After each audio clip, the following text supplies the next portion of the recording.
घोषणा हो गई है, 2 चरण में चुनाव होने हैं दिसंबर के पहले सप्ताह में। आप फिर से अभी इस सप्ताह में जाने वाले हैं गुजरात। चुनाव की घोषणा को कैसे देखते हैं और आपकी पार्टी कितने सीटों पर लड़ेगी? नहीं, हम जो डेट्स का अनाउंसमेंट ईसीआई ने किया है हम उसका वेलकम करते हैं। अब शेड्यूल ईसीआई ने अनाउंस कर दिया है, तो हमारी पार्टी तो पहले से ही विधानसभा के चुनाव की तैयारी में लगी हुई थी। अब जाहिर है अब हमको और अपनी तैयारी को तेज़ करना पड़ेगा और बहुत से जिन कॉन्स्टिट्यूंसी से हमको अपने कैंडिडेट खड़ा करना है उस ताल्लुक से हमारे गुजरात के अध्यक्ष जनाब साबिर भाई साहब तय करेंगे और हमारी पार्टी की तैयारी तो ठीक है। अब फिर हम जाएंगे और गुजरात की विधानसभा में हमारी पार्टी के उम्मीदवारों की कामयाबी के लिए हम पूरी कोशिश कर रहे हैं और हमको यकीन है कि इंशाअल्लाह कामयाबी मिलेगी। क्या मुद्दे रहने वाले हैं जिन पर आप लड़ने वाले हैं और आपको क्या लगता है इस बार इस चुनाव के मुद्दे क्या रहेंगे? बहुत से अवामी मुद्दे हैं, जनता के मुद्दे हैं, कोई एक मुद्दा बोल के नहीं है। गुजरात में एक मिस गवर्नेंस भाजपा का रहा है, जिसकी वजह से कोविड के वक्त बहुत से लोगों की मौत हुई, बहुत से लोगों को जो हेल्थ अस्पतालों में मिलना था सहूलतें वो नहीं मिली। महंगाई एक बहुत बड़ा मुद्दा है, लोगों की तनख्वाहें कम हो चुकी हैं, बिजनेसेस कमज़ोर पड़ चुके हैं और साथ ही साथ हमारी कोशिश ये है कि भारत की लोकतंत्र में जहाँ पर सब समाज को, समुदायों को उनका एक मुकाम और इज़्ज़त मिली है, उसी तरह से हम कोशिश कर रहे हैं कि अल्पसंख्यक समाज हो, दलित समाज हो, आदिवासी समाज हो, इन सब को उनकी एक लीडरशिप बने, उनकी एक आवाज़ रहे। तो ये अहम मुद्दे हैं गुजरात के चुनाव में और बहुत से और भी मुद्दे रहेंगे। विधानसभा के इंडिविजुअल इश्यूज हैं, प्रॉब्लम्स हैं। अभी जो मोरबी में हादसा हुआ है सर, क्या वो कोई मुद्दा होगा वोटर उस हादसे को लेकर? क्योंकि अभी ताजा हादसा है, इलेक्शन कमीशन ने बोला कि ये डिले हुआ अनाउंसमेंट है मोरबी की वजह से। नहीं, जो मोरबी में हुआ वो निहायत ही अफसोसनाक है।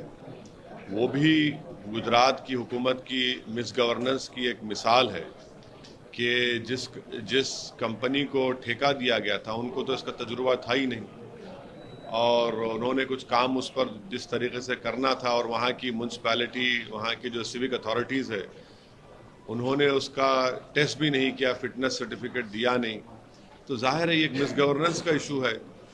सर, आज आपने अभी सुबह ट्वीट किया है कि मैं मुसलमान हूँ, उसके फख्र है मेरे को, और मैं कभी हिंदू के खिलाफ नहीं था, कभी बोला नहीं हूँ और ना कभी बोलूँगा। क्या वजह रही सर? ये वजह क्या है भाई? जब आप पब्लिक स्पीच देते हैं तो उसमें आप इन चीज़ों को उठाते हैं, तो इसलिए हमने कहा है। चुनाव आयोग जो घोषणा है, ये जो चुनाव की तारीखों की हुई है, उस पर कांग्रेस ने सीधे सीधे नहीं लेकिन इशारों में उनकी निष्पक्षता पर, चुनाव आयोग की निष्पक्षता पर सवाल खड़े किए हैं। आप भी एक पार्टी के प्रमुख हैं, आपको क्या क्या लगता है इसके ऊपर? देखिए, चुनाव आयोग ने जो डेट्स दी हैं हम उसका वेलकम करते हैं और हमारी पूरी कोशिश यही होगी कि ये विधानसभा के चुनाव पुरअमन रहे, अच्छे तरीके से हो जाएं और जनता को, गुजरात की, उनका पूरा मौका मिले, फ्री एंड फेयर इलेक्शन हो, हम उसकी उम्मीद करते हैं और ये इलेक्शन कमीशन इसको कराना भी चाहिए। अब इससे बढ़कर मुझे कोई कहने की जरूरत नहीं है। सर, कल हमारे चैनल पे जेपी नड्डा जो कि भारतीय जनता पार्टी के अध्यक्ष है, उन्होंने आपका नाम लेके काफ़ी सारी बातें कही कि आप सिर्फ मुस्लिम माइनॉरिटीज़ की राजनीति करते हैं, सिर्फ 20% की राजनीति करते हैं और ये देखा गया है कि जो भी मोदी जी के स्कीम्स है उसका फ़ायदा, चाहे वो उज्ज्वला स्कीम हो या फिर इज्जत घर हो, सभी मुसलमानों को भी उसमें दिया गया है, सभी नीडी। तो मैं उनको ये कह रहा हूँ कि आप जब इतना बड़ा दावा कर रहे हैं तो आप एक लिस्ट दे दीजिए आप ही के चैनल को, उज्ज्वला में, घर की स्कीम में, बल्कि उससे बढ़कर मैं कह रहा हूँ जो प्रधानमंत्री के नाम से स्कीम है मिनिस्ट्री ऑफ माइनॉरिटी वेलफेयर में, जिसको MSDP का प्रोग्राम कहा जाता है, उत्तर प्रदेश में आपने मुस्लिम कॉन्सेंट्रेशन डिस्ट्रिक्ट्स में, ताल्लुकात में जहां पर जो पैसे दिए गए हैं कितना पैसा खर्चा हुआ है।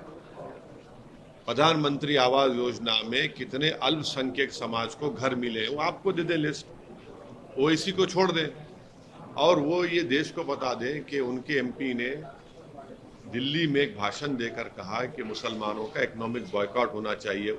उसके ऊपर अभी तक केस नहीं बुक हुआ। क्यों नहीं बुक हुआ केस? लेकिन कल उन्होंने सुनिए, केस नहीं बुक हुआ उनके ऊपर, इसीलिए सुप्रीम कोर्ट को ये कहना पड़ा कि सो मोटो एक्शन लो।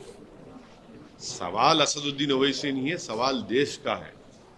आप 80-20 की आप बात किसने की? आपका मुख्यमंत्री ने की। तो क्या आप 20 होना कोई गुनाह है इस देश में? ये तो भाजपा को बताना चाहिए। 20 होना कोई गुनाह है क्या? कोई गुनाह नहीं, कोई गुनाह तो नहीं है ना। मैं तो एक देश का इज्जतदार शहरी हूं। आपको बताना पड़ेगा, आपके चैनल को बता दे वो। ये एक और मीडिया बात कही कि जो लोग लाइन क्रॉस कर रहे हैं, कल नड्डा जी ने कहा हमारे इंटरव्यू में कि उनके ही पार्टी के जाकर कोई लाइन क्रॉस कर रहा है तो उनको लाइन में भी काम किया जा रहा है, तो कोर्स करेक्शन भी हो रहा है वहाँ पे। हाँ, हम सुप्रीम कोर्ट ने देखा ना, लोग गए थे। धर्म संसद आप ही के प्रदेशों में होता है। धर्म संसद में गालियां दी जाती है महात्मा गांधी को, उन्हीं के पार्टी के महिलाओं को, फिर मुसलमानों को। तो कोर्स करेक्शन कहाँ हो रहा है? उनका एमपी दिल्ली का इकोनॉमिक बाइकआउट की बात किया है। क्या क्या बोलते हैं, रोज कोई ना कोई बात आती है। तो ये तो उनकी ऑफिशियल लाइन है, कोई कोर्स करेक्शन, लाइन करेक्शन नहीं हो रहा है। कांग्रेस भी आपको बी टीम बोल रही है सर, बोलती है कि बीजेपी की बी टीम है। आज फिर से कांग्रेस के नेताओं ने बोला कि गुजरात में आप लड़ रहे हैं, बीजेपी की मदद करने के लिए लड़ रहे हैं। अभी हम क्या करने वाले हैं, अगर ये कांग्रेस, बीजेपी और दूसरी पार्टियां तैयार हो जाए तो हमारा इरादा ये है कि अहमदाबाद के रिवर फ्रंट पर हम अपने पार्टी के पैसों से इन लोगों को बिठाकर एक जो भी खर्चा होगा करेंगे, वो तय कर लें हम क्या है। वो तैयार हैं कि मुझे रिवर फ्रंट पर बिठा देते हैं उनको। अब चाय तो नहीं बना पाएंगे, मगर जो भी अहमदाबाद की चाय बिस्किट होगी हम खिला देते हैं उनको, डोकला भी रख देते हैं। वो तय कर लें बैठ के कि हम क्या हैं। मगर नहीं, हमको इनके सर्टिफिकेट की ज़रूरत नहीं है और जितना ज़्यादा वो बोलेंगे हमको, उससे हमको फ़ायदा ही होने वाला है। बोलते रहिए, हमको कोई फ़र्क पड़ने वाला नहीं है। देखिए, हम अपनी पार्टी के लिए, अपनी पार्टी के कैंडिडेट्स के लिए काम करते हैं और इस तरह से जो लोग झूठ बोलते हैं, बकवास करते हैं, इससे क्या फ़र्क पड़ता? कोई फ़र्क पड़ने वाला नहीं। कितने सीटों पे लड़ेंगे सर? हाँ, कितने सीटों पे लड़ेंगे? अभी वो हमारे गुजरात के अध्यक्ष इसका तय करेंगे।